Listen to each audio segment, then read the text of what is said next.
Hi there, I'm Christy Wilhelmi from Gardenerd. I'm about to plant tomatoes from seed, and I thought I'd just have you along for the journey. I'm a little behind schedule for Southern California, but I'm going to be planting tomatoes a little bit later this year, so it's, right on time for me. And for those of you who are still covered in snow, this is maybe a little before or right about the right time for you. Generally speaking, you want to plant seeds for your tomatoes 6 to 8 weeks prior to your last frost, or whenever it's safe to plant out, or whenever you have room in your beds to plant them out, if you're in a warm winter climate and you currently have winter crops still going.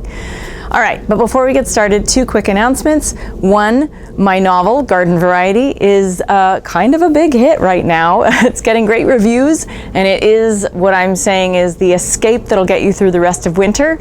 So go check that out at your local bookstore.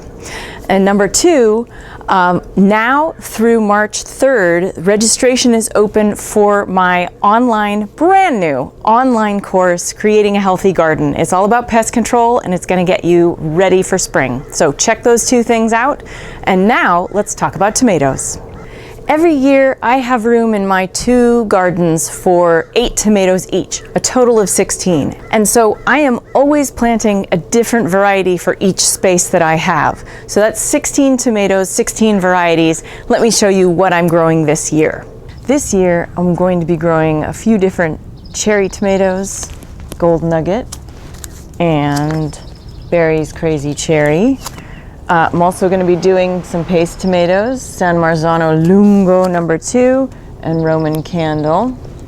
I'm also going to be planting some old favorites, Michael Pollan. That's a nice paste tomato. I have 2 different seed packets for Stew Peach, an old favorite.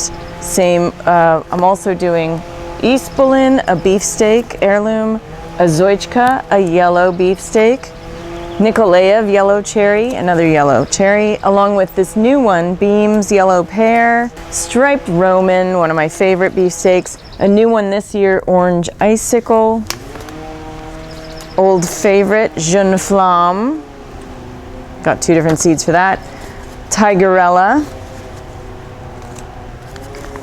Missouri Pink, a pink beefsteak, and Canestrino, a pleated Italian beefsteak.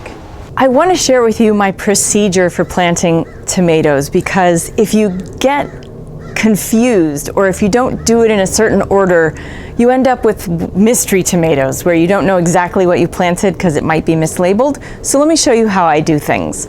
First up, you want to start with a really nice seeding mix. I have my favorites that I use, and I've already filled my seed tray. When I fill my seed tray, I also make sure I've got all of my varieties written down in order. The seed packets are in order, and I've written down on a plant tag for each one. So I'm going to grow 1 of each of these 16 varieties, and so I have a plant tag for each one, and I've already placed them here in my seed tray, because I'm just going to put maybe 2 or 3 seeds in each cell of each variety, and then we're ready to go.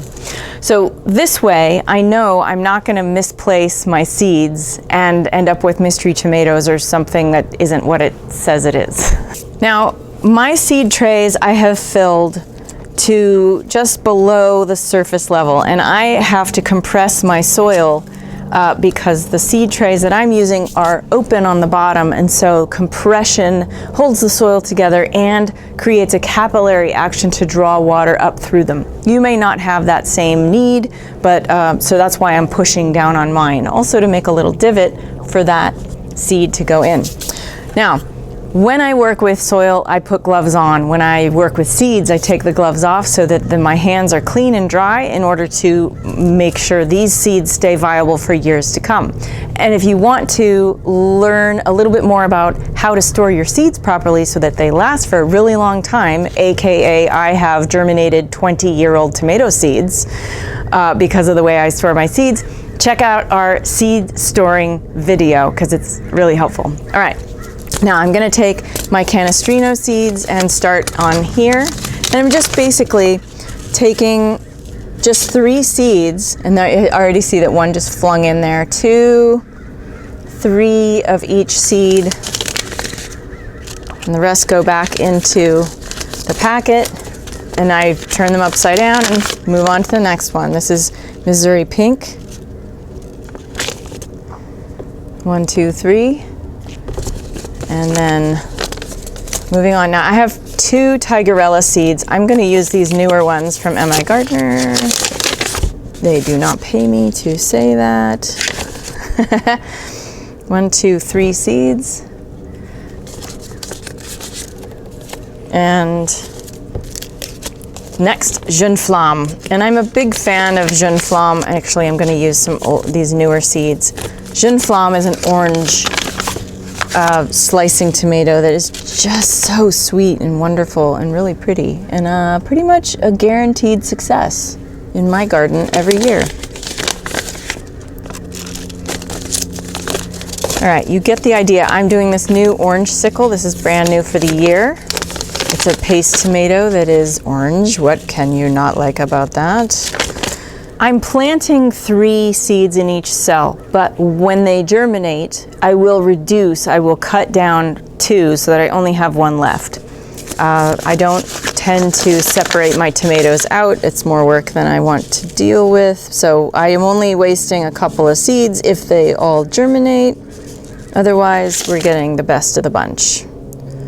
This is Striped Roman, which is just the most beautiful paste tomato ever. And then Beam's Yellow Pear, which is new for me this year.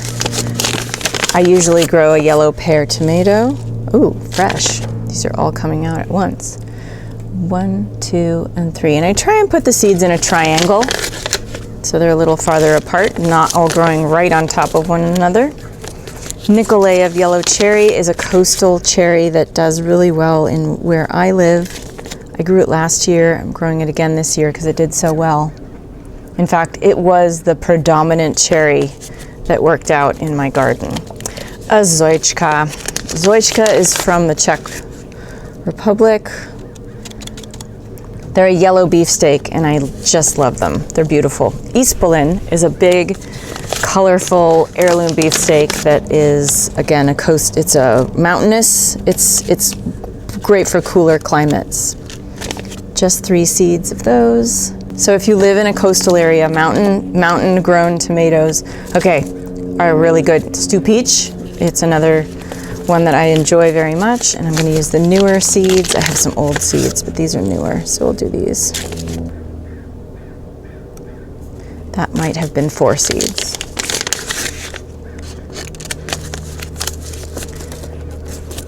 And I keep my seeds in order as I place them, so that when I take them into my kitchen or to my computer later on, I can load them into my calendar based on how many days it takes for them to germinate, and then they're all in there in the computer. San Marzano, this is a variety, a strain that is called Lungo No. 2, and it's kind of extra long. And you can see I'm barely using any seeds when I germinate, which is why seeds last so long for me, which is why I have 45 different seed varieties for just tomatoes. Let's call it a habit, shall we? And then there's Barry's Crazy Cherry, which is an insanely productive tomato, and I just sowed way too many seeds. Oops. And the last one is Gold Nugget. Once you're done dropping your seeds into the seed tray, that's when it's time to cover them up. And that's what I do with gloves on, back on, and I have the rest of my seed starting mix handy. And I'm just basically gonna scoop a little bit, here it is kind of in my way, just a little bit along each cell, and then come through and push it down. Now when I water this, it's gonna fall away, some of it will, but basically you're just pushing the seeds into place. And yeah, I go between the signs because I've just lost track of my seeds so many times. I have lost track too often. So I just do it this way. And then when I water it, the soil settles and all is well. Now I do have 8. I have 8 more cells here that are going to be, I'm going to come back here after we're done and sow some peppers and a couple of other things that I'd like to start under grow lights. But basically, that's it. So once you get your tomatoes covered with soil, I like to water the whole tray with kelp emulsion, and that helps feed it just a little bit.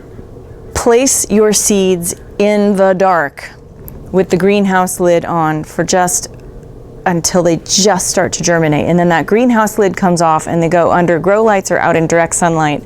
And they need between 12 and 16 hours a day in order to grow bushy and strong rather than long and leggy, which means weak. Okay. So that's my process.